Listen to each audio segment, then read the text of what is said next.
Hi, so I just want to talk to you about modulation. So we've installed this Madoka thermostat with our Thermo 3 heat pump outside, and we've enabled modulation. So before you enable it, you would just have it on obviously no, and you would have the weather curve on, set it up as much as possible, and the thermostat would raise to the temperature you want on the set point temperature, whether it be 21, it would click off because it's achieved that temperature and click back on, so on and so forth. That would be a little bit running and cycling. With modulation, you enable it, you can do it, the temperatures from 0 to 10 degrees. So what that's saying is we're giving it an allowance of up to 10 degrees, if you set it at 10, to modulate up off the curve and offset it off the curve, the weather curve, or down and go down off the weather curve. And that's in relation to how well the thermostat's doing.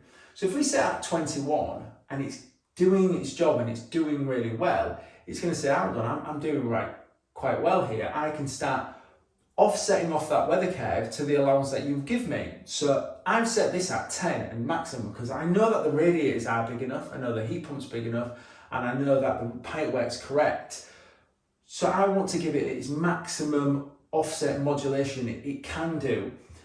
Heat had touched us on this in the past, but for a Daikin owner and user and end user, this is really, really important. It turns this thermostat into a smarter thermostat, not a learning thermostat, but a smarter thermostat. A learning thermostat will learn about the fabrics of the house and how well it's doing. This is just concentrating on the load as well. So not only is it weather compensating, it's load compensating as well. So yes, we've got the calculating the outside air temperature, and then in relation to that, it's going to give us a flow temperature to the radiators. And along with that, if we are doing really well inside, maybe there's some solar gain or cooking or there's plenty of people in, it's going to say I'm doing really well here, and we're going to even offset even further down.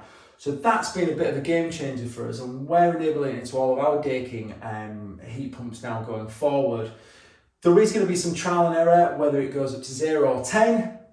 We put up to 10 up to now, and we've definitely seen good efficiencies and good comfort levels. What it does say in the instructions is, with modulation, it's going to lower the fan speeds, lower pump speeds, increase comfort levels, and especially efficiencies as well. So yeah, massive game changer. Stick it on modulation and you can't go wrong. Cheers guys.